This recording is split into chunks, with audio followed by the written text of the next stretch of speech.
Hello, everybody. Welcome to the sixth episode of Into the Story. Today we have the regular cast, myself, Bahamut. We've got Keith OTR and Cluck the Cluck. What's going on, friends? Hello. Yo. We got a lot to talk about. A lot of things have happened essentially in the past couple of days. Give it a week. And since the previous patch had came out, did everybody here qualify? Yes. Oh yeah. Okay. I qualified on 2 accounts actually. Wow. Wow, look at you. This guy. It is a funny story though because up into the last couple of days I was qualified on my Smurf account, but I wasn't qualified on my main, and I was getting a little sweaty there, but because wouldn't have all my characters unlocked and stuff. So, Yeah. But I managed to qualify my main, so that was the more important one. That's good. I almost choked. I dropped to like 900, and then I played 4 games straight just out of my mind, and high rolled my way into getting a comfortable like 288 or something like that. Wow, that sounds like an absolute roller coaster. I'm so happy I didn't have to deal with that. Yeah, I made the mistake of where I was like, oh, you know what? I'm just gonna play this one game and not take an eighth, and if I get top 4, I'm 100% qualified. And then I took a 7th, and I was like, well, all right, I have to play 2 more games, and that turned into et cetera, et cetera. The classic death spiral. Yeah, the spiral out. It was real great. But this new patch, everybody's got a lot to talk about with it. We got 2 brand new heroes. We got 2 skins that are pretty dope. 2 characters. Like, there's a lot going on here. I thought it was funny that you said there's a lot of things that happened, but there's also a lot of things that unhappened as well. Yeah, and we can go into more of that later on. So there were 2 characters, actually. Sorry. And now there's only 1. But we can get into that. So first things first, impressions. Like, first impressions of the patch when y'all saw it. What did it look like to you? I thought it was really good. I was really excited for it. I thought there were some cool changes. I've always liked playing Royals. I was stoked to see the change. I thought Bugbear was going to be a cool unit. I'll let Kleck talk about that one a bit later or after I do, but just basically, like, I saw it, I thought it was fine, and then I messaged Kleck about it, and he was like, dude, this is not okay. So talk about that, Kleck, because you called that one. I didn't actually see that one coming. I don't understand how you didn't see that one coming. I don't know. I don't because you understand poly at its core. So I just didn't understand why this was so good. I'm not like the poly god. Okay, you're the poly. I mean, you're the poly demigod, maybe. The poly whisperer for sure, but like not basically. So Baby Bugbear, for those of you that are not familiar with the unit, it was a level 3 unit as a 2/2, and upon last breath, your next shop sells a character that is 1 level higher than your hero. Sounds cool. Sounds similar along the lines of Polywoggle. Similar interaction. I realized right away that it was a recyclable unit, and you could just use it as many times as you want. I already knew that was going to be a massive issue. Not only the fact that it was recyclable, but you could recycle it and then find a kiss, etc., etc. And then we found ourselves in these massive spikes of power where it actually wasn't that uncommon to see people on level 3 and 4 with level 6 units that were just unbeatable. Yep. So imagine getting soloed by an Oni King on 5 gold. Yep. Right. And wait, what? Actually? Yep. Yeah, or like a Jorm or whatever. Yeah. Like those units don't have counters in those low levels. But I understand the utility of it. Like, one, the devs want to keep things in the game that are exciting, and more power to them. And I agree with that. Like, granted, this was a thing that crashed and burned. I do have to respect them for wanting to keep new, innovative things exciting. Polywoggle was exciting, but like, we'll go back to Polywoggle in its current state in the meta too. But I do respect them for adding a unit that is exciting and does different things for us, but it was a little bit over the top. And I also massively respect them for taking it out of the game as quickly as they did. I don't know any other game out there that if the community realizes there's a massive issue with a massive balance issue, nobody else makes a correction or helps resolve an issue quicker than Storybook does. That's true. Props to the devs for that. Yeah, absolutely. 100%. So I thought that it was going to be all right. I didn't think about the ramifications of Bugbear at first.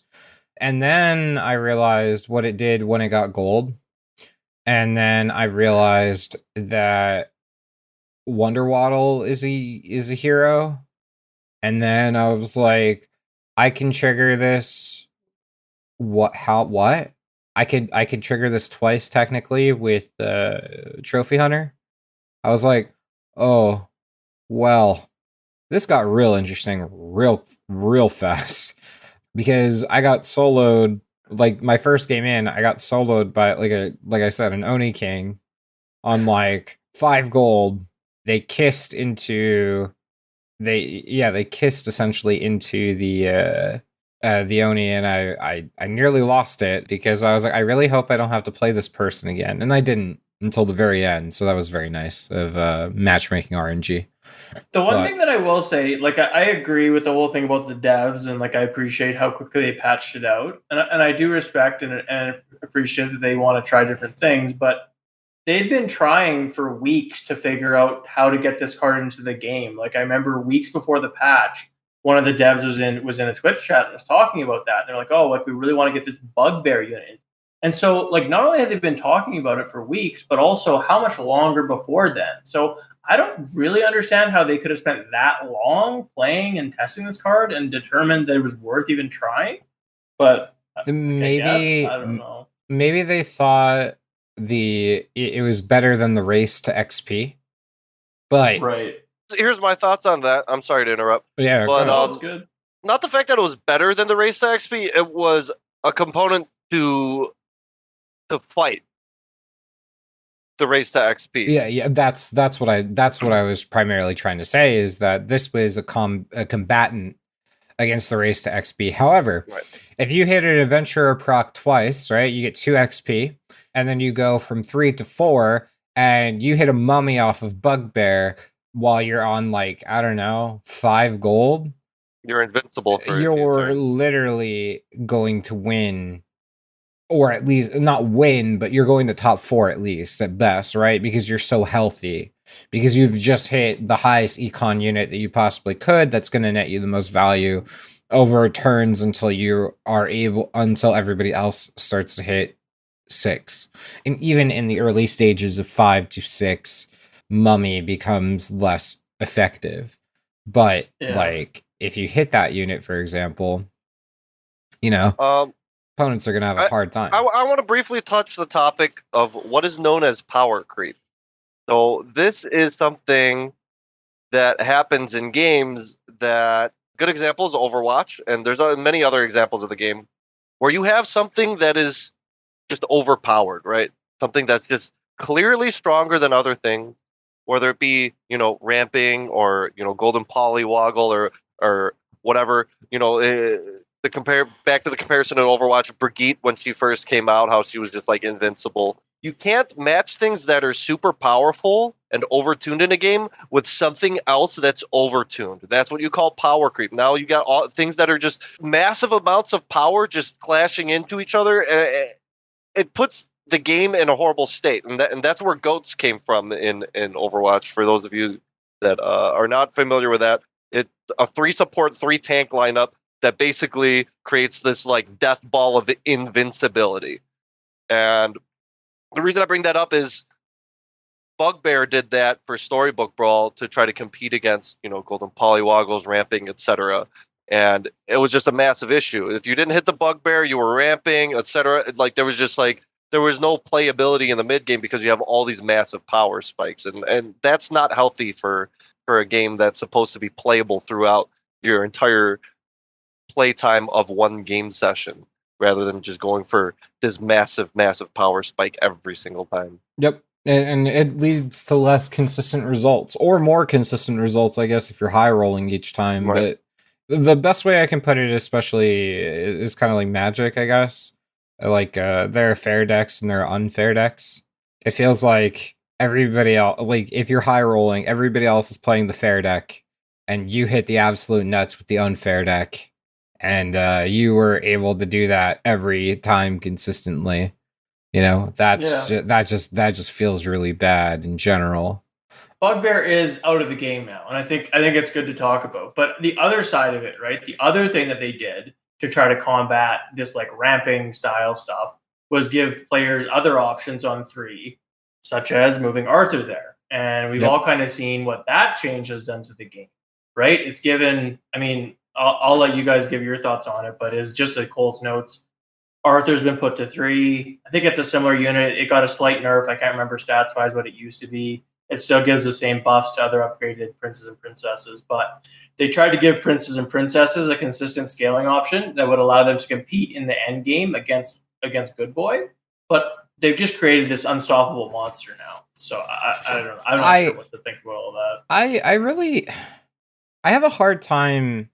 I can't really say that I played all too much since the patch has dropped. But I played with Bugbear. I've played without Bugbear. I've played against Royals. I've played it from all of these, and maybe from its current position and its current posture, maybe I don't recognize Royals being as much of a problem as it is. However, I could understand from the perspective is you are playing with an Ivory Owl that is 3 cost for your gold Royal units. Or your tripled Royal units. Yikes. And that power is substantial, right? However, I still think, I don't know, Royals don't really pan out, at least from what I've seen and what I've played so far, that well in the endgame still. You have other options, as long as you can survive in order to make it there. And this goes back to what we were talking about previously, about making the right decisions to be able to survive, to be able to build that end game comp. If you high roll the Royals early, you don't have to really transition out because you have consistent scaling, right? Yeah. So I think the major issue is that, like, okay, we gave them an Ivory Owl that costs 3, that is a unit within itself that can also buff itself, and it actually gets stronger when you triple it. So you're gaining more stats per turn. So, you end up having this mid-game monster. And now that Harp is gone, I mean... Yeah, I was about to say, so Keith has mentioned this quite a few times. He's excited that Harp is gone, but now we're playing the game called The Gilded Harp. Yeah, literally, we're That's playing. Just it. It's Harp cosplay, right? I mean, if you have any issues with the way that Golden Harp worked, how can you look at Royals comp and be like, oh, this works, this isn't toxic? Well, I think it's because you have to triple literally everything in order to get there. Am I saying is it difficult to triple a Sherwood? Probably not. Is it difficult to triple a Romeo? Maybe. Sometimes difficult to triple Juliet, but like you're not really playing that in Royals, right? So it's not as bad as Harp for sure, but it's also just like the problem becomes is that like when you lose to Royals, you just lose the game, right? Like you just take 20 damage and like you're up against a hero like Peter Pants who can consistently get this comp put together, and it doesn't really matter how strong or weak you were going into that fight because you take 20 damage, now you're in one-shot range, or you're just dead, right? So it's like, it kind of... what I've always wondered with this game is the damage system, and I feel like this has once again broken the damage system.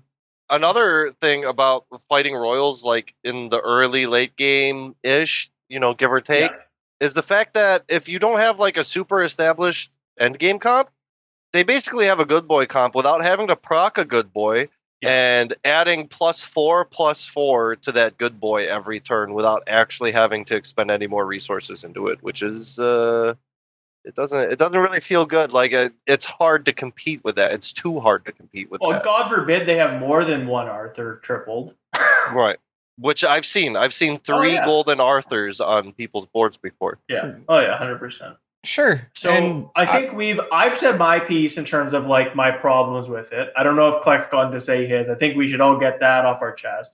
But then we can maybe actually talk about anything else from the patch, or also how we might try to combat this, right? Because ultimately it doesn't really help to just complain about it. The devil will do what the devil will do. Yeah, exactly. So Kleck, why don't you go ahead and if you wanted to expand. Like butting in here and there and adding my little details. Do you want me to expand on like my thoughts on Royals or?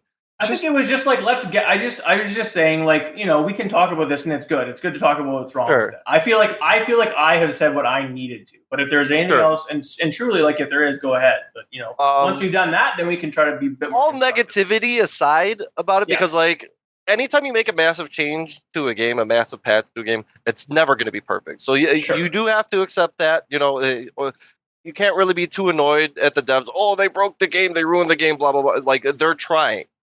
And their goal was to make a combatant to other things in the game that everybody else was complaining about. They can't, resolve everything instantly. They added a combatant to ramping, etc. It does stop them quite a bit. I haven't been seeing ramping be as prevalent lately, which is good, I suppose. But it's still there. Mm-hmm. I didn't stomp it to the ground, which is also good. If you don't mind, move on to the other things that were, because there's a lot of other changes to the game. Yeah, I know, 100%. We can talk about counterplay, I think, after, towards like how essentially how to counteract Royals and what strategies you've seen successful. But yeah, let's get on the other. So we have some new heroes, right, that have joined the fray. Miri and Fallen Angel. Miri itself is great, right? Because it fits the narrative Royals, which we were just talking about. But I'm actually like, I kind of really like Fallen Angel. I think Fallen Angel is somewhat underrated to some degree.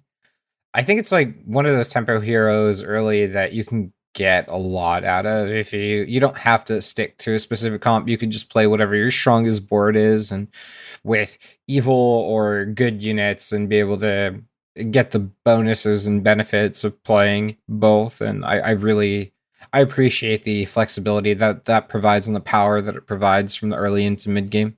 Yeah, I think Fallen Angel's great. The first time I played that hero, I was like, wow, this thing is crazy. Because I don't know, when I looked at it initially, I didn't really understand what the hero power did. Like, it's just kind of hard to understand.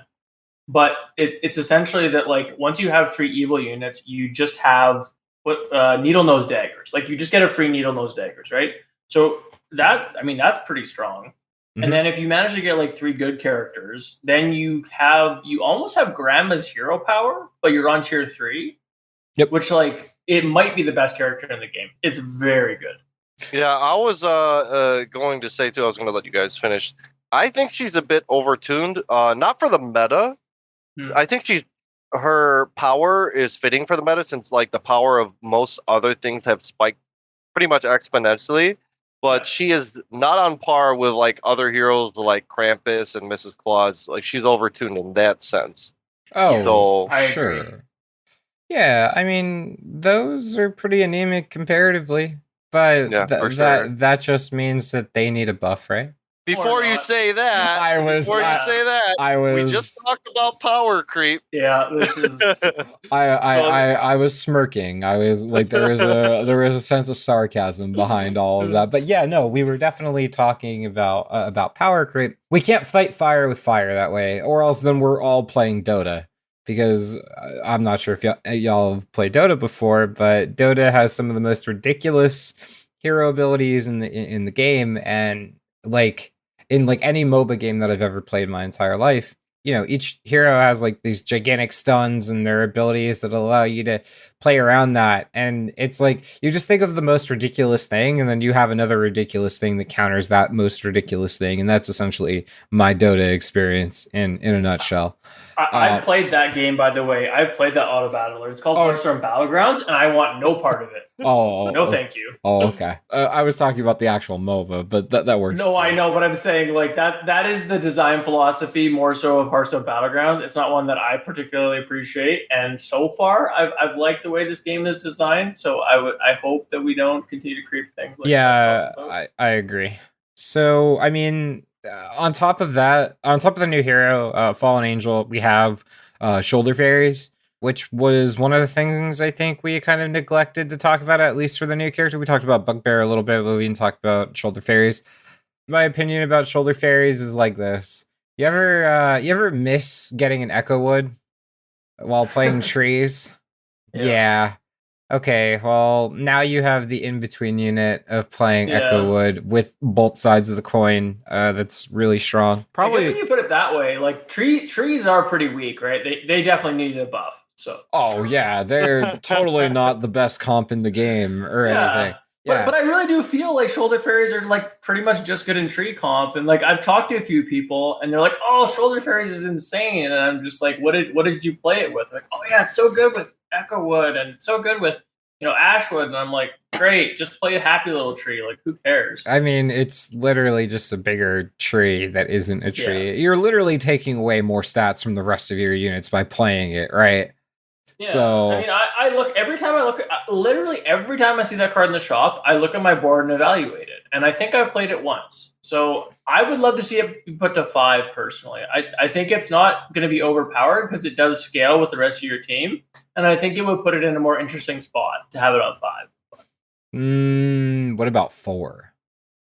Put it wherever. Like, honestly, to me, it's not a card that I'm buying much right now. So I think it needs something a bit better. But it's a cool design, and it'll be interesting to see how they develop over time. Yep, makes sense. The other unit change that happened, which we didn't really get to touch on, but I'm not sure if y'all had any interactions with it, was Aeon. Slaying with it makes your spells cost 1 less for the next round. Yeah. Have y'all had any interactions with Grimsoul and Knighthood and getting like 20 procs and playing a free Knighthood? Because I have. I have not done that, but I have dabbled with it a little bit off of Golden Pumpkin procs and the Gold Aeon coming out and playing stuff. So I can't say that I've like a lot of experience with it, but it's really cool interaction, and it's definitely like a step in the right direction that mages really needed as far as like a little push. Mm-hmm. So my experience with this was I picked it up pretty early because I had a couple court wizards and I already had ball, I think, or maybe not. I had a semi mage build going, and I was like, oh sweet, like I can have this new Aeon, I can use my court wizards, I can get slays with it. Never slayed a single frickin' time because of stupid royals, but it was still good, right? I still actually did the Aeon thing. Yep. So I think it'll be in a better place once some of the mid-game stats die down a bit. Like it's actually a really elegant design change because like obviously as you scale it, it's more likely to slay. Like it feels really cool and it feels like almost good enough. So I think it's still niche, but I think I like the change. So. Yeah, I agree. I really did enjoy playing Trophy Hunter with it and getting a bunch of free spells. It felt real nice. Very cool. It sounds cool. Cool. My problem with it is just that like if you're getting reduction on your spells, like maybe that's a niche case for you for sure, and that sounds pretty sweet. But it's like, how good is reducing the cost of a spell? Like it's good, but you still can only cast 1 per turn, right? So you really need that ball to get things rolling. I mean, Evil Twin is still good if it's cast at 4, or if it's cast at 2, or if it's cost 8, or if it's cast at I don't know. Yeah, exactly. So it's definitely. I wouldn't say like it's the most broken thing ever, but like it's kind of sweet. Yeah, it's cool. No, I like it. I like how they change it. Now, as far as patch, I mean, we could just go down the list, but people want to read patch notes they can. Was there any other changes that anybody wants to specifically bring up or talk about? I'm really happy that Cookbook Wild Growth went to 4 instead of 2. Heck, that card. Cookbook. I think Kleck is probably the happiest out of anybody because now chat will shut up about wanting to go Wild Growth. I mean, it's always wild. It's always Wild Growth trees. As much as chat wanted me to go Wild Growth, I actually was hopping on the bandwagon there with hard forcing it for a bit. It was so good. It's so good. That's so funny. Kleck finally embraced Wild Growth. I wasn't one of those guys that made like a 300 health Darkwood Creeper. I actually did it on good trees. Like, if I saw the broccoli at the end of my turn at level 4, I'd lock that, or I'd go for the apple trees. Like, everyone's like, "Oh, lock the Heartwood Elder. Oh, lock this creeper for 5 turns." I'm like, guys, you're so stupid. Like, that's a throw. Yeah, that's actually a throw. That's so good. It's pretty great though. I mean, like, I like the fact that it moved. That was the best part, in my opinion. Vampire is like an interesting thing. Chupacabra is like kind of okay, but I don't really have anything else, I guess, to kind of talk about it. Yeah, I the main would cards. like to get into like a Princess White discussion maybe a bit later, but I don't think it's a more holistic thing about like how I've been trying to play here and just some ways I've been trying to get out of like pure dwarfs with her. So, Sure. but overall, I think it has been a good change moving her to 3. Absolutely. I think it's a lot easier to play dorks at least through the mid game and then not have to end on it. But if you hit the Lordy early, you hit the Lordy early, and you're playing for top 4 at best. So whatever. Yeah, exactly. Okay, let's talk about counterplay towards Royals, I guess, in its current state, because I think that's something that people would like to hear, like that there is an out.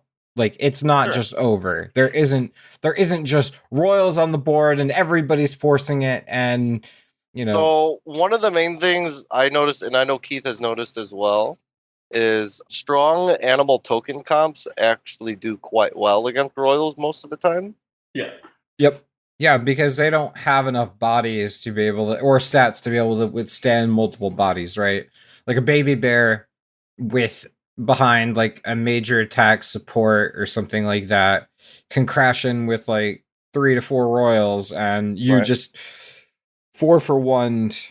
Well, not only that, not only do animal tokens compete with, a number of bodies running into these big stats, they do quite well against the court wizards, because the court wizards that people invest in that proc are just hitting these projectiles into these useless token resummons they're not useless, but they're running into these token resummons that are expendable.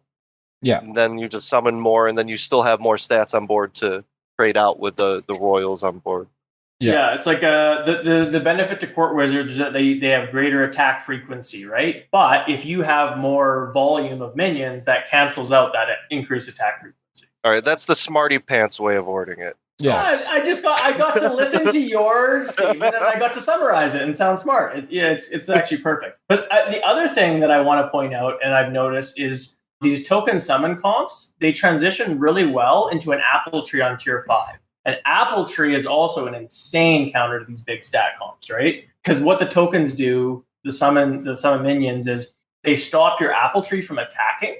And that's like a really important way that your apple tree can get countered, is if the ordering goes off. So yeah, I think collect point a really good way that the tokens counter it in that way. But I also think with this token summon comp, you need to have a way to stabilize a bit on 5 when you start to run out of steam a bit and your stats start to die off. And then you need to find a way to actually get into like a real comp on 6, or you just go full scam. But either way, Apple Tree is like a really good piece. I also think that Cupid's like really strong against the Royal comp, primarily because it's able to disrupt the big bodies and smash big body into big body. However, it's kind of silly because Cupid will cause one unit to attack the next, and then you get absolutely destroyed by a court wizard proccing. Yeah. Because you're killing essentially 2 units that are attacking each other. Clark, what has your experience been with Cupid? Because personally, I have not found it to be as effective as I expected against Royal. I am experiencing a similar thing. Like, I am not looking for Cupids probably over 90% of the time if I'm looking for a hedge against Royals. Yeah. Okay. Their backlines, because the thing is when I first thought of Royal comp, I was thinking of like Peter Pants Royals, which it's really good against, right? But like a lot of times these Royals comps have like a couple of court wizards in the back. They've got an adventurer back there. They don't have their like full comp set up yet, and they're always going to have their smallest minions sitting in the back. And so, knocking one of those off with a Cupid is really not that useful. So, but I thought Cupid was going to be good, and I tested it. And I just haven't found it to be an effective counter, unfortunately. Huh. I don't. Maybe I just was at a point in the game where the backline was large enough to be able to terminate one of the front line. So it can work. I just have not found it to be good enough on average. Oh sure, yeah. I definitely think Apple Tree is the better pick, but it really does depend on what exactly once again, knowing what state of the game that you're in order to pick like either Cupid or Apple Tree or what have you. But those are two really good things. So I mean, like, we know that tokens are good because it helps create more bodies in mass against like Court Wizard.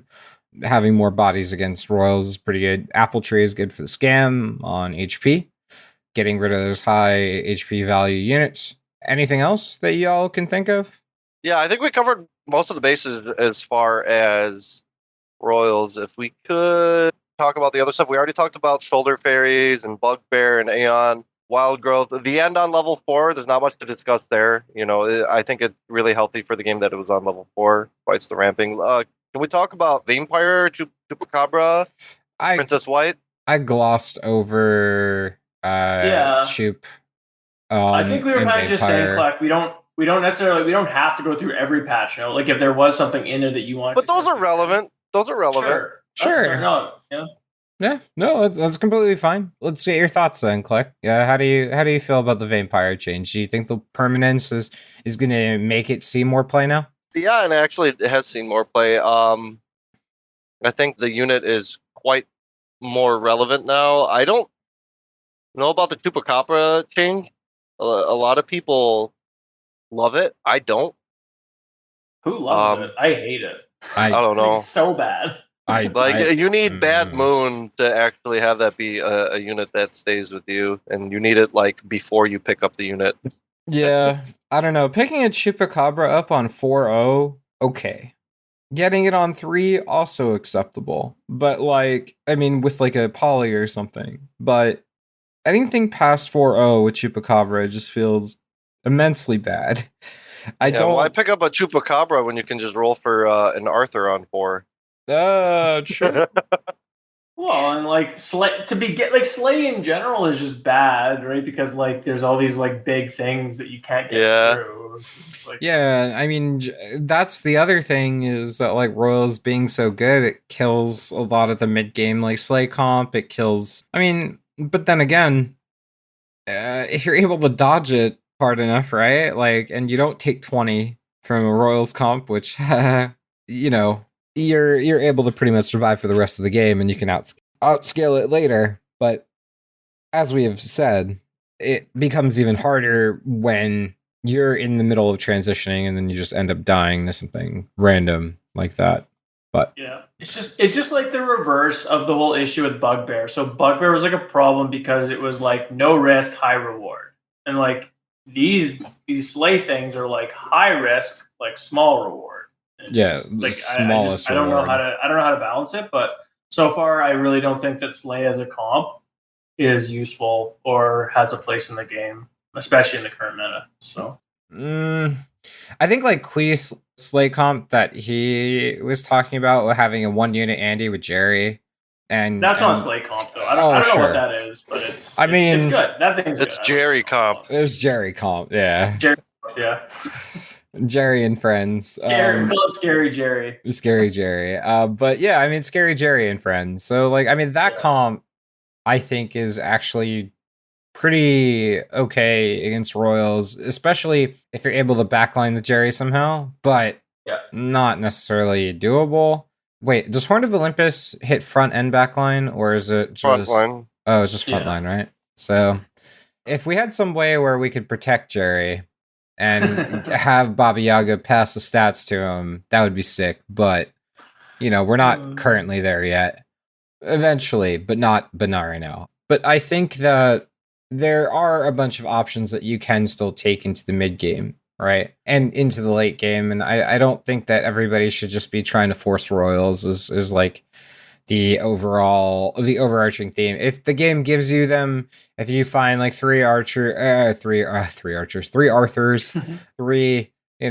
princes and princesses, like, and you're able to have like a fully, it looked like you played harp the turn prior kind of board. I mean, yeah, sure, go for it, whatever. But like, I don't think you should be forcing your way into playing Royals every game. I don't feel like you're going to have optimal results, especially when you're competing with a comp or with a person that's actually like high rolling on them and then like getting out. I mean, at that point you're not playing for first anymore. You're playing for not first, possibly sixth, possibly seventh, could be potentially fifth. But I feel like if you're not transitioning out, then you're gonna have a big problem. My feeling on the Royals thing, and you talking about forcing it, and this may be somewhat semantic, but to me with Royals, it's that you're not forcing Royals, but what I have been doing is I like to place a lot of bets, especially on tier 2 and 3, that set me up. I try to make low risk bets, like when I have the option to pick up like a 1/1 Frog Prince or like a 2/2 Fanny, or like is something random like that, right? Like I'm taking that Prince every time because it gives me another chance to get a tripled royal. That if I find an Arthur, then I just win the game. Yep. So it's about placing those bets, and then similarly, once you are on tier 3, like if you can't find that Arthur, or if you get that Princess White like on 3.2, or it's also about understanding when you don't have the outs to it, right? If you haven't placed enough bets early and you can't get that comp, you're completely right. Like you can't force it. It's not going to work. You're just going to be the worst version and you're going to get stomped by everybody else. Yep. Kleck, have you found yourself playing more dwarfs lately? I have.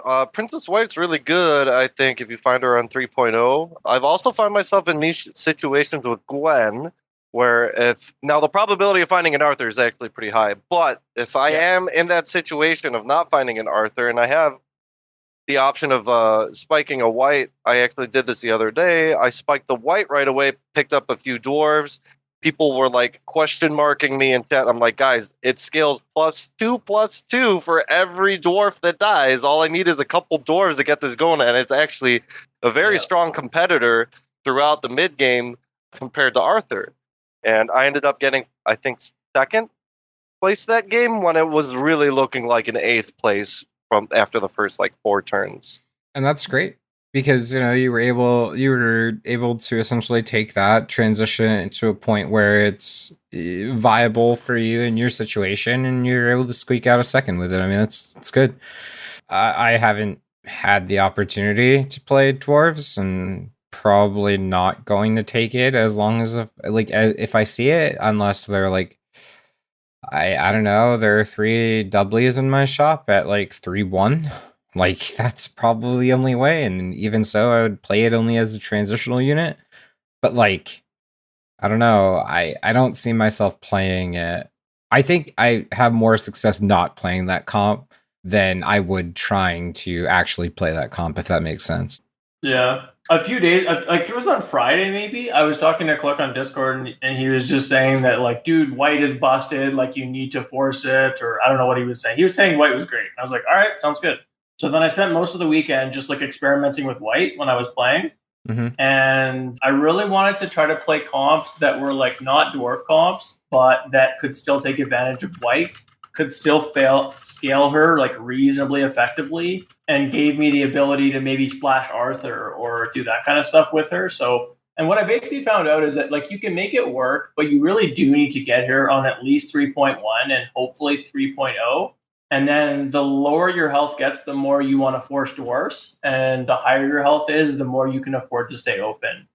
So Keith, you're saying essentially that you're more or less putting white in a spot where it's more of a splashable unit, right? Versus like actually playing out dwarves, and you had suggested like basically based upon like the HP that you were on of what you were doing. I mean, what other compositions were you like kind of throwing her in? I mean, she is a princess, right? So I mean, were you splashing her in with Arthur? Yeah, Arthur is like the whole reason I started down this road, because I like kind of wanted to play Arthur in a dwarf comp just so I could buff my white more. I just thought that'd be cool or whatever. So then I just started doing that. But basically, like I'm not sure if I said this, but basically you want to make sure that you have, a couple Tweedledees, a Fanny, and a white. And then you've got 3 kind of flex spots. So sometimes that flex spot will include like what's the Dwarf Lord card? Bossy. So you could have like another Bossy and another Fanny, and then just like an Arthur, right? Or you might have like an Elder. Is it Heartwood Elder? The one that buffs trees, and then a Broccoli and an Arthur, and then the 4 dwarf pieces. Or But like to me, it's less about like what the specific pieces are, and it's more just like trying to find spots where it's like I'm just placing a bet on Princess White, and if full dwarfs are the right way to go, like I will do that. But I try to avoid that, and I'm trying to stay open as long as possible. And if I can get to 6 without going full dwarfs, that's kind of like I consider that a success. But if I start losing health and I haven't done the calculus quite correctly, then well, that's fine. I'll just force dwarves and try to get my top 3 or whatever. So that can work out too. Makes sense. But yeah.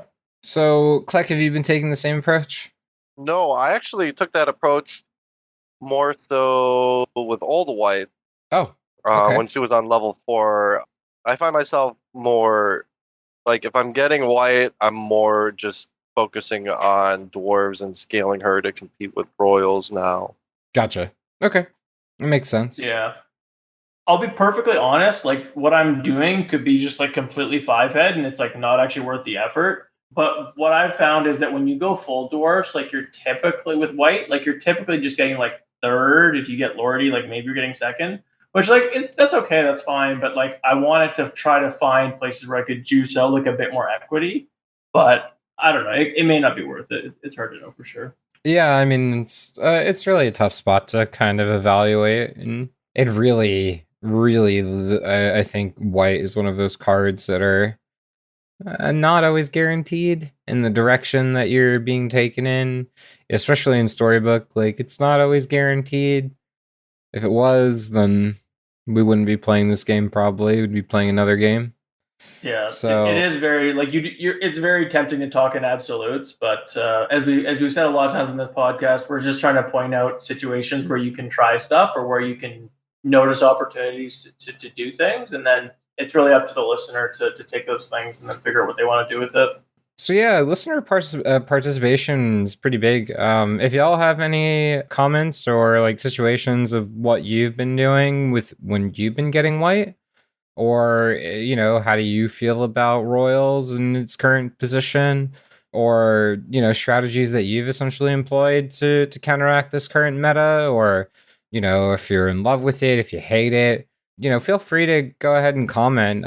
We're pretty receptive to gaining feedback and understanding. We want to understand from your point of view as the player outside of our vacuum what you're thinking about. So feel free in the comments section to drop that. We'd like to hear from you. Also, I'll go ahead and take the time that we do have a section inside of this the Into the Story Discord that is Ask a Question. And these are primarily questions that we'll be taking from viewers or what have you, or listeners, I guess, in this case, where we'd be more than happy to expand on some of the topics that y'all want to bring to the table. Feel free, drop that in there. The Discord is in the description. So yeah, feel free. Let's move on towards like other new strategies that y'all have employed, or if you've noticed anything in the consistent meta shift. I mean, obviously we've beaten to death royals and dwarves, but have y'all come up with anything spicy and new that you're willing to disclose, at least for this current meta? I personally have expended all my spice on Princess White. She really has become my succubus, so I don't. I have no other spice. I do want to state that with Royals and Princess White aside, Hippocampus is a pretty cool unit on level 4. Granted, if you can get it rolling, if you have at least 2 turns to set it up, and you do have tokens, or you can find tokens with double Hippocampus, it actually does compete with a lot of the big stats. Especially if you can make it golden, because then it scales up quite nicely. And then you just stick a vulture in the back, granted if you have board space. Yeah. And it competes with these big stats. But it's a little niche. You do have to have all the pieces kind of fall into your lap a little bit. It's super viable, super viable. Yeah, you're not going to always find that peep, right? And you're not always going to find Eye of Ares. You're not always going to find Godmother, any of that. Which I think actually that route kind of gets snubbed out by Royals, right? Like, yeah, Godmother feels really bad right now. It's not a great route to take, that's for sure, because everything just has high attack and high stats, and you're just getting beaten over the head. The one thing I will say about Godmother is it's not a huge investment. Like it's only 4 gold, right? And then like yeah, it's bad against Royals, but like it is still really good against other comps. So like I wouldn't completely write it off. But I think I don't look at Godmother as much of like a win button now, which I think is a good thing. But like I look at it more as like I want to pick this up. This is a decent card, and I want to use this to proc a Lancelot. That's like kind of how I look at Godmother right now as a card. Yeah, that's kind of how I've been looking at her as well, as how do I proc this lance while I have runestones on my board? All right, nailed it. We got there. Hopefully we're not dead. And then keep going from there. But yeah. So what about you, Kleck? Is all your fire spent on white too? All my fire is spent on Royals and white currently. Yeah. All of my fire was spent on Bugbear. I was just thinking of innovative ways to proc Bugbear. God. I think the best that I had was Soltak with double copycat Bugbear. Yeah. Jeez. Yeah. I'll be honest, I kind of just stopped playing the game until they nerfed Bugbear. I was like, I'm not interested. Yeah. But I mean, I also just like taking the most broken thing and then making it even more broken if possible, or trying to get the best value out of making whatever is broken. So yeah, that's, you know, well, you did it. You broke it. Now it's gone. Now it's gone. Oh well. I mean, you have to break it in order for people to notice it. And what, you know, as we talked about, it was really, really good on the devs for being able to step very quickly in intervening, especially a day after, you know, some problems arose from it. So I think it's definitely a step in the right direction. I like this patch overall. I think this patch is probably one of the better patches that I played. Obviously, there are still complaints about ramp. You know, now there's complaints about Royals, but there's one thing that I will always counter towards, like the thing that is the most OP at the moment, is that you need to challenge yourself to essentially figure out a way to play around whatever is currently quote unquote OP. And there's sometimes where you just can't, right? Like sometimes you just take 20 and you die. Like that happens. But like you have to evaluate, like, is there anything else that I could have done better versus like just writing it off to stupid royal player, high rolling Arthur on 3, having a jillion princes and princesses and hitting the court wizard on 4-0 and then absolutely decimating my board. It's like, yeah, I mean, that's true, but like, did you take that extra XP spell where you shouldn't have? Do you still have a 2-1 adventure on your board at 4? I mean, at like 7 gold, like that kind of thing. So, I personally would. I will remain objective and analyze all my game decisions while also bitching incessantly about the Royals. That's fine. Sure, that's fair enough. I agree with that. Like I do think that it actually has. There are more opportunities where I'm just like, okay, the only thing I can do here is play scam comp, and it's actually like finally forcing me to like learn that stuff a bit better. Like I've always resisted it a bit because I personally just prefer to high roll, but I actually been enjoying kind of like, oh, can I get 4th here instead of 5th? Like some of the stuff we always talk about in the podcast, right? Like just trying to find that one higher placement by throwing in a Cupid or a Medusa or an apple tree or all of them, you know? Yep. Yeah, and I definitely think that they all have, it all has its place. Thinking about this meta linearly is just gonna net you in more 8s than not. So I think that if you start to diversify your gameplay, you're gonna have a lot more success. And I noticed that while I was like smurfing, I don't have the strongest board in the world, but it's stronger than what everybody else currently has. So you know, I'm able to just run an absolute wreck and put the entire lobby in a clinic while I'm at 6 and everybody else is like forming their royal board at like 4.2. And I'm just like, yeah, I'm 6 already, dude. Like you're completely outscaled. It's gone. It's done. It's over with. I'm sorry. Yeah. So you still have to accomplish like the main goals, but now you just have other ways of getting there quicker. So if you have a royal board that goes ahead and you spike, and then you're able to take all those extra XP spells to get to 6, like obviously you're transitioning out. There's no way that you're staying in that board because you could play a million comps that are way better in the end game. And this just allows you to get out of the end game. And I think I treat royals and dwarves and everything of that nature in the solidified, this is a transitional comp. I'm never ending on this unless I have to.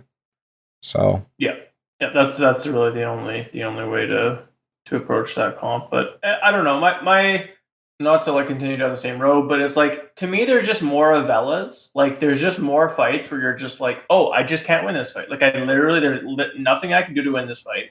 But then the bigger problem is that like the Avella fights are now like tripled, the damage is like tripled or doubled, so that's where it can be a bit more punishing. I understand where you're coming from for sure. I think that damage mitigation, at least I feel like this is going to sound weird, but I feel like damage scaling with golden units should start at a later turn, like, or they reduce the amount of gold, like tripled unit damage that you take at least throughout the entire duration of the game. That's how I feel would be able, like, I don't know if that's correct.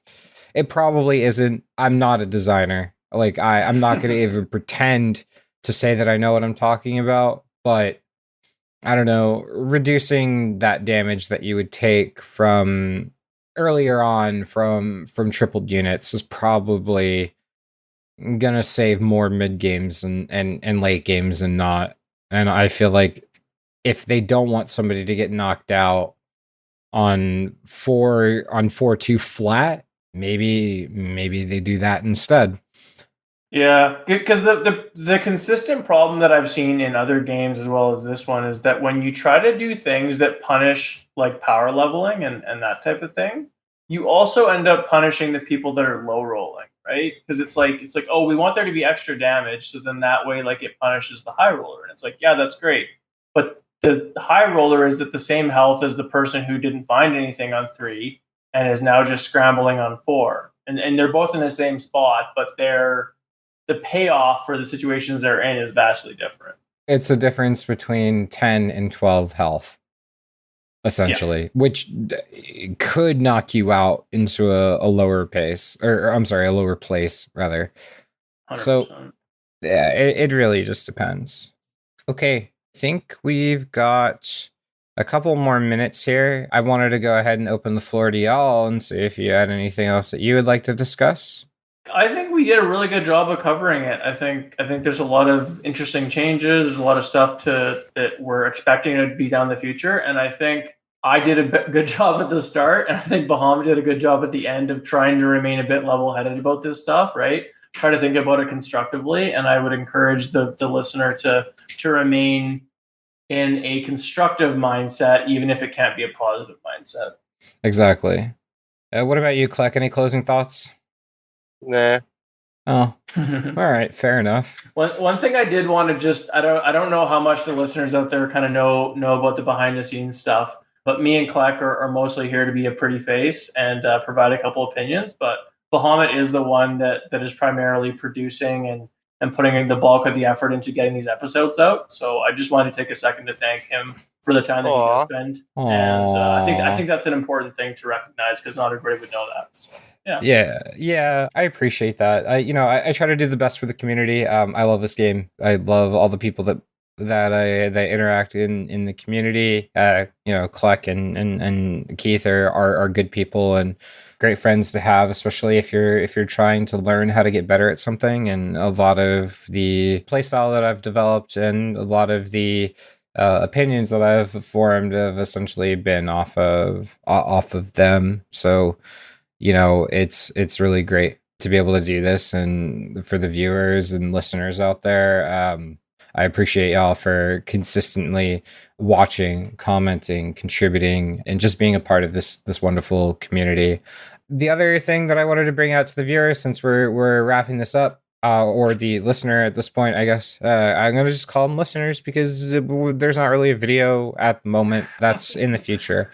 If y'all have anybody that you would like to hear from, at least from the Storybook Brawl community, for interviews or things like that, please drop your suggestions. If you would like to even be on the show, please drop a suggestion. We'd be more than happy to go ahead and vet it out and work something around. There's a bunch of different outlets that are currently out there, wonderful YouTubers, and Sir Salty has started his channel. Deathblow is out there. I can't think of Icarus also, I think, has YouTube content, if I'm not mistaken. There's a ton. Yeah, EC John. yeah, EC John and other people too. Yeah, and please check out Kleck while he is live and streaming, so you can force him to play dwarves for the for the 9th time in a row, and bait him into playing Poly when he shouldn't. But other than that, once again, thank y'all for tuning in, and like, comment, subscribe, and Keith. Yep. What don't we buy? We don't buy Humpty. Never buy egg. All right. Have a good one, friends. Cheers.